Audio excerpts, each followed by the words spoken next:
Hello my friends and welcome, my name is Dennis and this is the latest update from Ukraine. Let's go to the military map. We have the update on the south and on the east. Let's review it. So in Robotyne yesterday the deep state military map showed this update, the gray area extension. At the same time Ukrainian soldiers in the place say that everything is calm for yesterday, but this night Russia started their major assault using 8 of the midwaves. Usually they send just 3 of the midwaves, but here they were able to gain some of the ground with lots of their attempts. At the same time they lost some of the armored vehicles in the place. Even though Russia continued to lose their military jets, but they dropped the aviation bombs near to Robotyne and also near to Avdiivka. Much less than before, but still they do it. This evening Ukraine was able to stop the Russian attack. We'll see how it goes tomorrow. Russia again tried to reach Novomikhailivka from the same direction. In the location they were ambushed before. Let me show you the color map. Here you may at least understand where the village is located. So they sent more tanks, more forces, and all of them were kaboomed by Ukrainian FPV drones. 3 days ago Russia claimed that they've took this village under control. It was the Russian propaganda. No, they entered the village.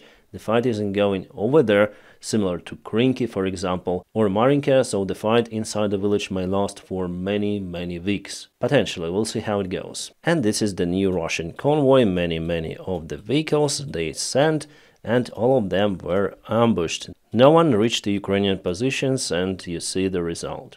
BMPs, tanks, everything of that is just burning out there. My friends, I'm unable to show you some of the videos on this platform. That is why I encourage you to subscribe for my Telegram. You may find it in the video description just below, and there I show more stuff about the Ukrainian topic. So check the link. The similar thing happened to the Russian army near to Krinky. Again attack, again big failure. It is interesting that on one of the Russian BTRs there were mannequins of the Russian soldiers just put on the top. I wonder why. What's the reason to put mannequins? Maybe they're trying to disturb the attention of the Ukrainian FPV drones, but I'll post it on my Telegram and you'll see that those are the mannequins, not the Russian soldiers on top. If you have your own ideas, why do they do like that, please write it in the comment section just below. Russia also attacked near to Bakhmut and their convoy again was ambushed by Ukrainian army.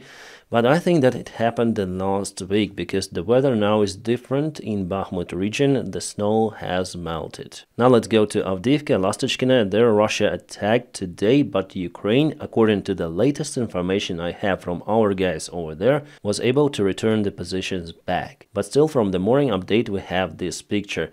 As you see, Russia continued to lose lots of the armored vehicles. They have the heaviest losses out there throughout this war. And from what I can see today, they haven't been using any kind of the aviation bombs in the place, but they used the ballistic missiles. At the same time, as you can see on this picture, Ukraine uses lots of the surveillance drones near to Avdiivka. Much more compared to the Russian side, so that's why we know the location of the Russian forces, and maybe that is why Ukrainian side has much less losses compared to the Russian army. Well, Russian army attacks, so obviously they have more losses, especially using their mid-wave tactics. Russians also tried to advance in Kupiansk direction, northern part of Ukraine, Kharkiv Oblast, so their vector was towards Sinkivka again. Before there were numerous of the attack attempts, all of them failed for the Russian army. Ukraine gained more territories over here, and today they launched one more attack. It wasn't successful either for the Russian side. And we have some of the good news. Finally, Ukraine started to build the defense lines, at least in Zaporizhia Oblast. I do not have the confirmation about the Donetsk Oblast, but in Zaporizhia it's more or less calm right now, so Ukraine has the opportunity to use the engineering equipment for building the robust defense lines, similar to those which Russia built on the south. And part of those are already being built. And we have even the video showing how Ukraine is building the defense lines. It is some sort of the advertisement because there were lots of the questions from Ukrainian society whether Ukraine really builds the defense lines. Because we see what is happening, our army continued to retreat from the positions behind Avdiivka, which should have been protected by those defense lines. A new Wonder Warfare Russian-made FPV drone, which has the cable connection, so there is some sort of the coil attached to the drone, and it may fly for a very long distance using this small wiring connection. I think that it is a fiber optic cable, very thin, weighs almost nothing, and you see 10.8 kilometers of this wire. So why Russians do it? It helps to avoid the electronic warfare from Ukrainian side. With this stuff, they have the analog signal sent directly to the drone. No frequencies are used, nothing. Could it be a smart idea? Well, partially it might be. Our guests, together with Magyar, are now analyzing whether Ukraine should build those kind of the drones using the Russian technology. But it's the first time the drone like that was spotted, actually trophied. The last night, Ukrainian FPV drones targeted the Russian Solntsepog artillery system, so this is the system. The blast is usually very big, but not this time. And Russia continued to use the China-made Golf cars around the front lines. They ordered around 2,000 of those. And now changing the unreliable Bukhanka vans for this stuff. Obviously the Bukhanka van may carry more of the supplies compared to this China Golf car, but Russia now has more of the China-made vehicles. A kamikaze drone hit one of the biggest Russian steel factory. It happened in Cherpovets city, so it was like this. There was the strike and the destruction of the construction. And here in this corner you can see that there was some sort of the kaboom, kind of the light one. Not sure if you can see it if I wide it up. The Russian officials at first said that the factory continued its normal operation, but people and workers of the factory in their social media groups say that no, factory stopped its operation. I guess that Ukraine is really focused on targeting the Russian steel facilities and oil facilities to disable the Russian tank production and also cut the oil supplies for the Russian army. Emmanuel Macron says that there are no any red lines in supporting Ukraine. Somehow rapidly now the French president has a very strong rhetorics in supporting Ukraine, also giving the actual support. And obviously we have memes about it, so Macron in 2022 calling Putin and Macron in 2024. Probably he understood that calling doesn't solve the situation. Only military support might help. And here's the message from alcoholic Dmitry Medvedev. Macron said there are no more red lines, there are no more limits in terms of supporting Ukraine. Then that means Russia has no more red lines left for France. Alcoholic Medvedev, what can you do?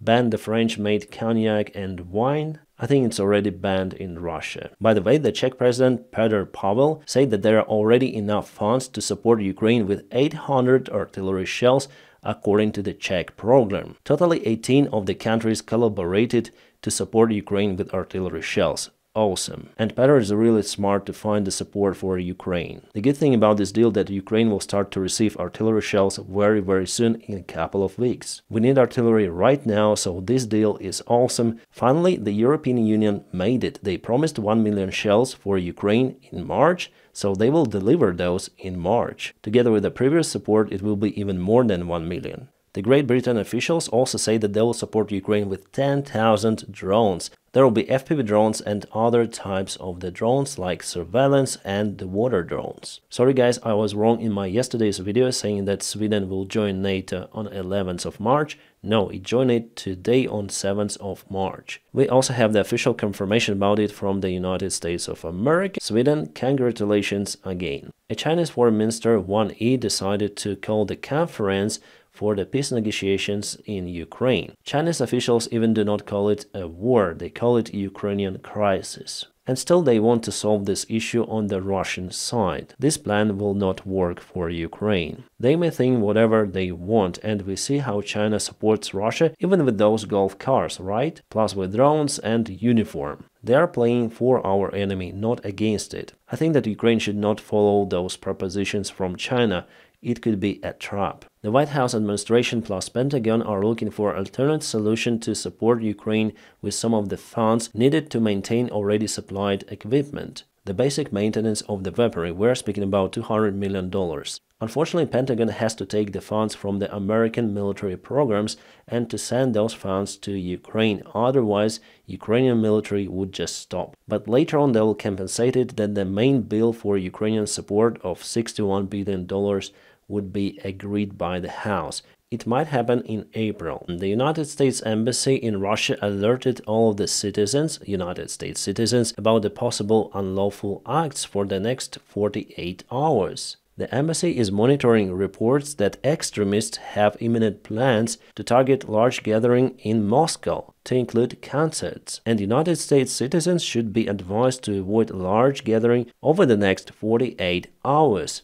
It is interesting where the imminent plans are coming from what group, from where. According to Lithuanian intelligence, Russia is able to carry on with this war and with the current losses for the next 2 years. Obviously, for this they need to announce a new mobilization, but they are still able to produce tanks, artillery and other stuff to continue the war at the present scale. In this case, without the proper military support for Ukraine, it's not possible to continue. Guys, I saw in some of the media sources that there was a rocket attack very close to Zelensky yesterday during his meeting with the Greek's leader. Indeed, Odessa was attacked by that time, but it's hard to say how far away Zelensky was from the epicenter. It is really hard to confirm that it was the assassination attempt of the President Zelensky or not. The Greek media and the Ukrainian media says that it was, so maybe it was. Some interesting news from Switzerland. The Senate of the country asked government to use the frozen assets of the central bank of Russia to restore Ukraine. Well, honestly, I don't think that government would agree to use the frozen assets of the Russian central bank. If it happens, it would be a miracle for Switzerland because it's kind of the neutral country, but we'll see what happens next. Finally, there is a move to investigate how Russians obtained the Starlink. The initiative to start the investigation comes from the Democrats of the House of the Representatives. We'll see how far it goes, but I can promise you that SpaceX, so Starlink, knows the exact location of every antenna. One of the Russian commanders of the elite forces was eliminated today with the help of the drone. I posted the video on my Telegram. The drone found him alone and caused to bleed. Some of the media sources say that the current German chancellor is very weak and not able to take the prompt decision to secure the European Union countries and helping Ukraine with proper weaponry. Chancellor Scholz still afraid about the consequences if he sends some of the weaponry to Ukraine. He afraid about the direct confrontation between Germany and Russia, and Putin happily uses his fear, sending the messages that Russia will respond. At the same time, we see that the French leader behaves now differently. He understood that the only way to win is to use force. That's it. The number of the Western media sources, including BBC, wrote the article that Chechnya is buying Ukrainian POWs from the Russian side to exchange them for Chechens who were imprisoned by Ukraine. Yeah, sometimes Ukraine is lucky to capture those Chechen soldiers. It is hard to do because usually they are far behind the front line. Nevertheless, from the reports, we know that the condition for our POWs in Chechnya are much better compared to the Russian prisons, because they're interested to exchange our prisoners for their own people. Unlike Russians, they basically do not care.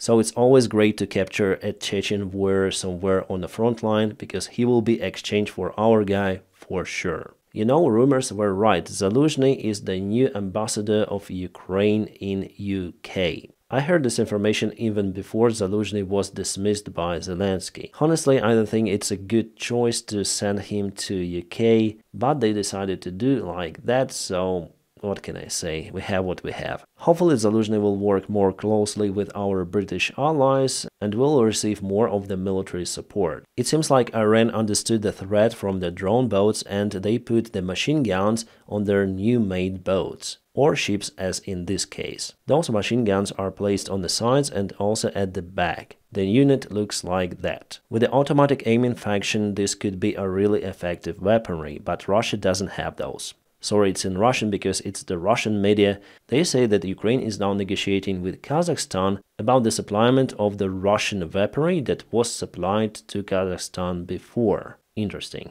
Because Kazakhstan and Russia are in the same military alliance. And according to the latest update of the deep state military map, there are no any movements, significant movements on the front lines. That's why, my friends, don't forget to press your huge like to this video. By doing so, you help me a lot. And also, if you want to support my job, you may check out some of the links in the video description just below. You may support me on Patreon or just on the sponsorship of this YouTube channel. Thank you so much for your awesome support. My friends, I wish you all a peaceful sky wherever you are and have a great time.